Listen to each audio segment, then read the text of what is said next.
Naiintindihan ko and I'll see what I can do. Pagkababa ni Alfred ng auditibo sa cradle, nahulog to sa malalim na pag-iisip.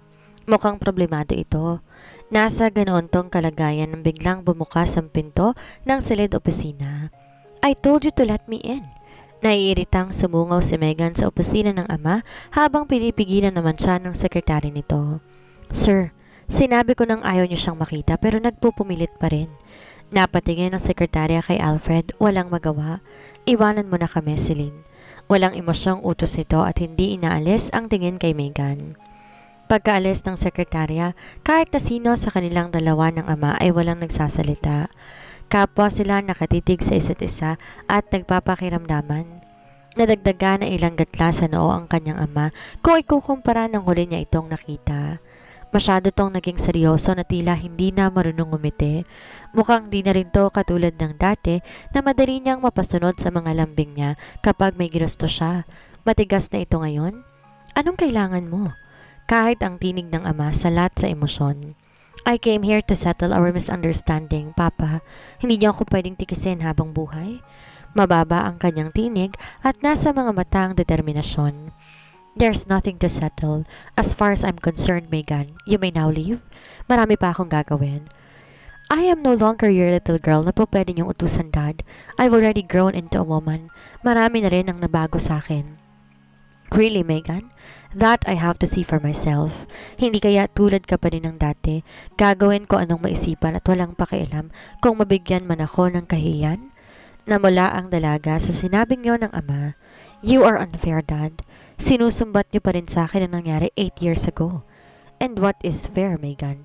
Tama ba na muntik na kami magkasira ng kaibigan ko dahil sa ginawa mo na hindi mo na ako binigyan ng kahihiyan? I'm sorry for what I did, pero hindi naman tamang ipilit niyo sa akin ang buhay na hindi ko gusto. Pangangatwiran niya.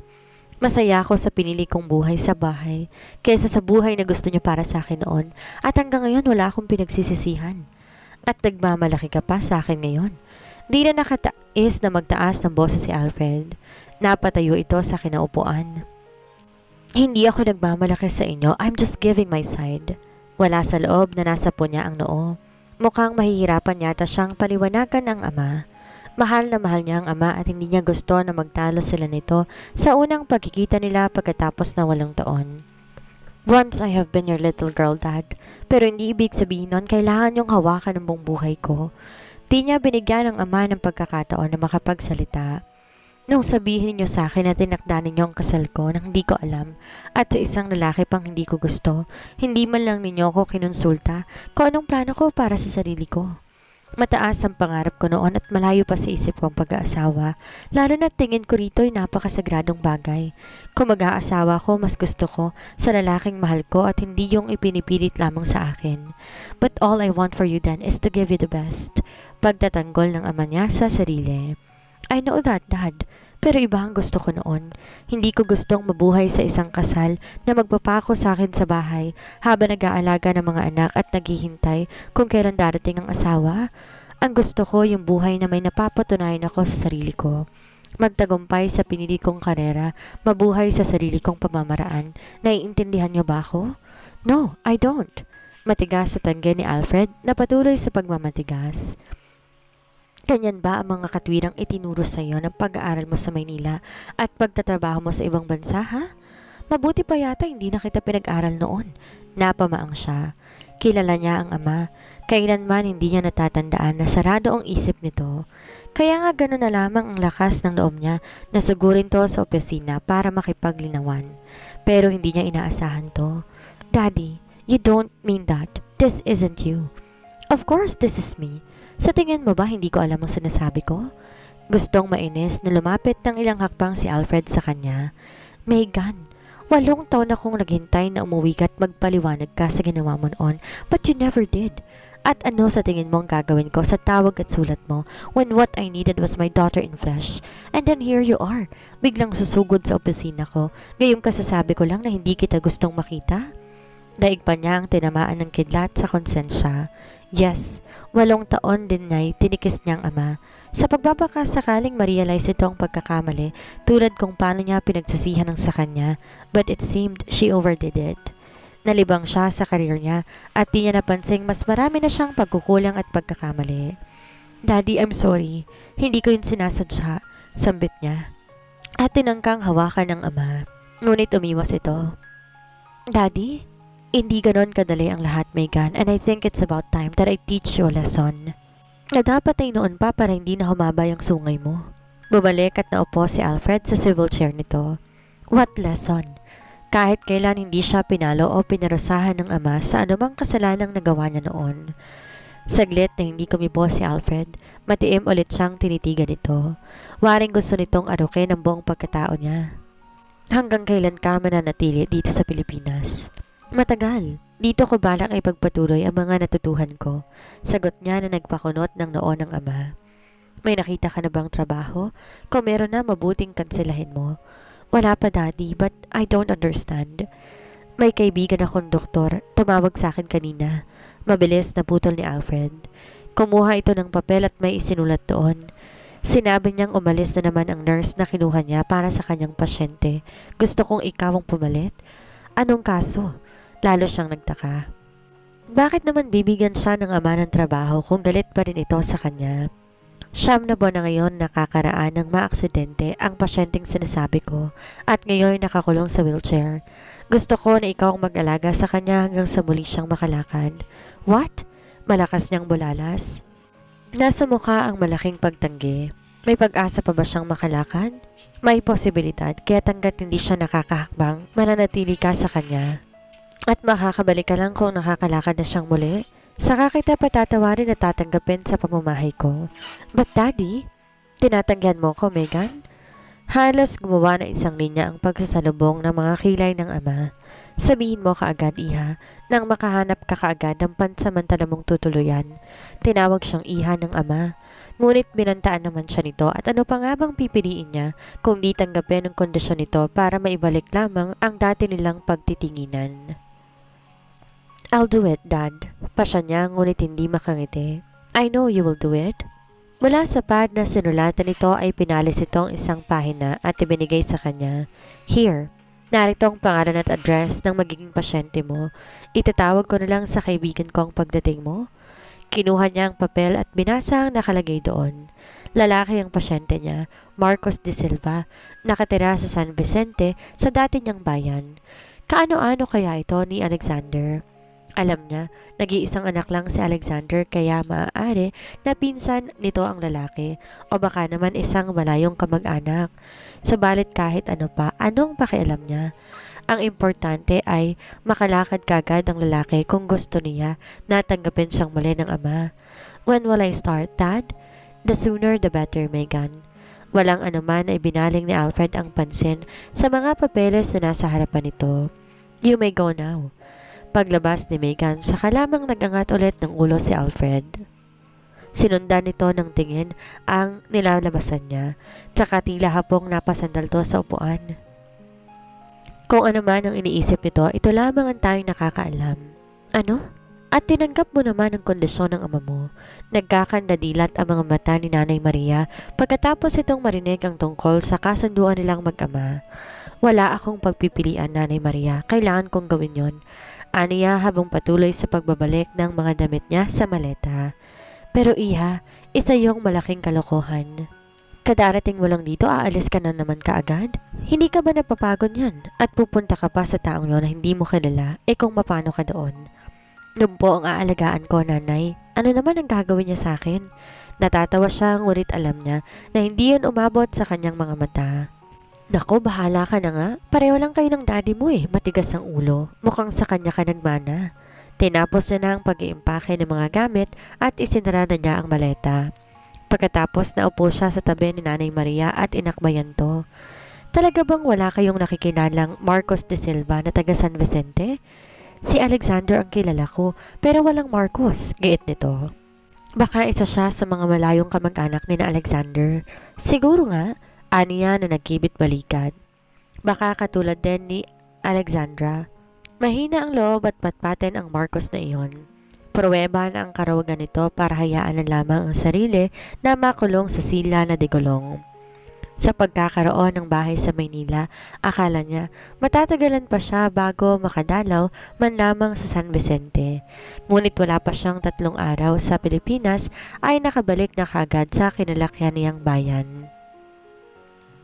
Kinakailangan pa niyang umarkila ng isang tricycle na maghahatid sa kanya doon para pagkatapos lalakarin din ng 1.5 kilometro dahil bawal ipasok ang isang pampublikong sasakyan. Bago niya marating yon, ubos na ang enerhiya niya. Uhaw na uhaw siya, pagod na pagod at gutom na gutom. Hanggang sa matanaw niya ang isang malaking villa na hindi niya inaasahan ay kapupugto ng hininga niya sa paghanga, na kahit ang pagod at gutom ay saglit niyang makakalimutan habang pinagmamasdan ng pinagano nitong Spanish and American architecture. Ang villa may 2 palapag. Napapalibutan niyo ng malawak na garden na may iba't ibang bulaklak. Ng pinaka-nakakuha ng atensyon niya ay ang malawak na Bermuda landscape. Bukod doon, may malaki rin yung garahe na kinapaparadahan ng 3 sasakyan, isang van, isang safari at isang Honda sports car. At sa pinakagitna sa harapan ng villa ay nakatayo ang isang mataas at malaking fountain na may nakatayong 4 na batang angel na siyang nilalabasan ng tubig. Wow! Everything is so fantastic, pero kamusta naman kaya ang nakatira? Aniya sa sarili. Sino sila? Tanong ng babae na nagbukas na kanya ng pinto.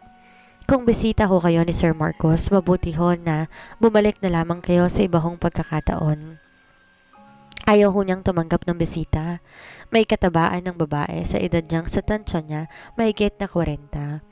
Ngunit nagtataka siya sa mukha nitong puno ng pag-aalala at sa kilos nitong waring may kinatatakutan. Isa akong nurse. Noon lang niya naisip na waring napaka-awkward yata ng sitwasyon na pinasok niya. Wala man lang siyang dalang recommendation at hindi tuloy niya alam kung papaano ipapakilala ang sarili. Ako nga ho pala si... Nagulat siya nang mabilis na binuksan ng babae ang pinto at may pagkasabik na bigla siyang hinatak sa loob noon. Nurse ba ika mo? Nasisiyahan na kinuha nito ang gamit niya at inakay siya para makaupo. Kung di ako nagkakamali, ikaw si Megan Sanchez. Lalo siyang nagulat. Paano niyo nung nalaman? Mangyari kasi nung makalawa, umalis ang nurse sa Sir Marcos. Hindi rin naman nagtagal, mabuti na lamang at tumawag kanina si Dr. Marquez at sinabi niya na darating ka nga daw. Akala mo kasi halos kanina pa kami natataranta. Hindi na kasi namin alam kung anong gagawin namin eh. Anitong walang preno na waring nakakita ng mapagsusumbungan. Bakit? Ano ho bang nangyari? Kahit isa sa mga sinabi ng babae, wala siyang maintindihan. Tinanatuhan naman ito. Sandaling nalito at natutop ang bibig. Naku, wag mo na akong intindihin. Tumatanda na kasi ako kaya kung ano-ano nang sinasabi ko. Tumawa pa ito kunwari. Napakunot ang noo niya. Bakit bigla na nitong binawi ang sinabi? May gusto ba itong itago sa kanya? Sinabi ko nang iwanin niyo ko Pinutol ng galit na sigaw na yon ang sasabihin niya. Dumagundong yon sa buong kabahayan. May narinig siyang sumagot, mahina at waring umiiyak. Sinabi ko nang, wag mo kong iyakan.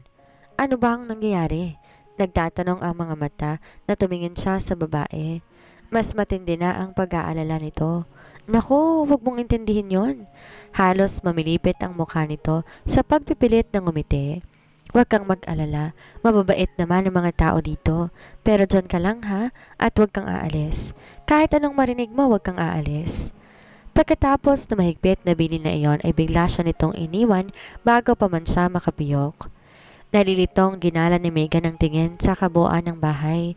Kompleto yon sa modern appliances na hinaluan ng ilang mga antiques. At kahit na isa, wala siyang maipintas. Bakit ba napakakulit ninyo? Sinabi kong ilabas ninyo yan at umalis kayo sa harapan ko. Sigaw muli ng kung sino. Hindi na sana yon papansinin ni Megan, subalit lumipas ang ilang sandali na natili pa rin ang pagkakaingay. Sa halip matakot at mangilag, parang gusto niya na yung kainisan. Sino bang lalaking sumisigaw na iyon na daig pang isang bakang umaatungal? Unti-unti yung tumutulili sa kanya at nagpapasakit na rin sa kanyang ulo. Nakakarindit, nakakabingi. Hindi na siya nakatiis. Tumayo siya at sinundan niya ang babae. Tinungo ang pinanggalingan ng ingay na yon. Humantong siya sa isang kwarto na nasa unang palapag ng bahay. Sir Marcos, parang awa niyo na. Kailangan niyong kumain dahil kahapon pa walang laman yung tiyan ninyo. Pagmamakaawa ng may kataba ang babae habang iniaalok nito ang pagkain. Sir Marcos, ang lalaking ito si Marcos de Silva? Hindi siya makapaniwalang napatitig sa lalaki. Malayong malayo si Marcos sa lalaking nasa isipan niya, lalo na't inihambing pa niya ito kay Alexander na patpatin at baku-bako ang mukha. Ang lalaking kaharap niya, puno ng muscle ang katawan, malapad ang dibdib at may malakas na appeal na natitiyak niyang hahabulin ng mga babae. At kahit nakaupo hindi maitatanggi na matangkad ito, idagdag pa ang makinis itong mukha na bagaman hindi kagwapuhan ay mahirap din namang hindi pansinin. Ang galit na nakarehistro sa mukha nito lalo na nagdagdag sa lalaki nitong aura. Matangos ang ilong na bumagay sa pangahang mukha, mapang-akit ang abuhing mga mata ng lalaki na kahit naniningkit ay masarap pa ring titigan. At ang mapupula nitong labi, paano kaya ito humalik? My God, talagang napakalayo nito kay Alexander. Hindi niya maisip kung paano niya ito naihambing sa Alexander na kilala niya. Sa pagkakatingin pa niya sa pagkakaupo nito sa wheelchair, nakaramdam siya ng malaking panghihinayang. Para bang right at that moment gusto niya na tong alagaan para makaahon to sa kalagayan nitong nagpapasira sa taglay nitong magnetismo. Alisin mo yan sa harapan ko, Sally. Kakain ako kung kailan ko gusto at hindi niyo ako kailangang utusan. Pero kailangan ninyong uminom ng gamot, sir. Sagot ng dalagita na halos mangyak-yak na. Ayoko ng matigas ang ulo. Umalis kayong lahat. At galit nitong tinabig ang tray. Tumilapon at nagkalat ang laman nun sa sahig. Sukat doon para siyang binuhusan ng malamig na tubig. Ano ba ang ginagawa niya? Humahanga siya sa lalaking to na sa kabila ng kapansanan ay may kakayahan pang takutin at pagmalupitan ang mga taong nagmamalasakit dito. Napaka-arogante. Saglit lamang ang pagkatulala nila sa ginawing yon ng lalaki. Pagkawan ay parang sanay ng kumilos ang dalagita at isa-isa nitong pinulot ang tumilapon na tray at mga basag na pinggan. Ang babae namang kausap niya kanina ay yumuko at nagsimula na ring makitulong sa pamumulot. Subalit talata niyang parehong malapit ng bumunghalit ng iyak ang mga ito. Pagtingin niya kay Marcos, tila walang anuman na saglit nitong pinanood ang dalawa bago pinagulong ang silya. Lumayo to at saka sinabayan ng talikod. Sa tingin ko, kung meron mang matigas ang ulo na nasa kwartong to, ikaw yon, Marcos de Silva. Hindi siya nakatiis. At daig mo pang isang 3 taong gulang na bata sa katigasan ng ulo. Biglang napahinto ang lalaki sa direksyon niya. Saglit lang ang naging pagkabigla nito nang makita siya. Napalitan kaagad yon ng pagdidilim ng mukha nang mabistahan siya. Megan Sanchez. Madilim itong sambit na halos sa mga ngipin nagdaan, kasabay ng pag-iigtingan ng mga litid nito sa hindi maipaliwanag na galit. Sino nga ba si Marcos at bakit nang makita siya ay sobrang galit sa kanya? At dito na po nagtatapos ang kabanata ng ating kwento. Please like, share, and subscribe for more updates. Maraming salamat po.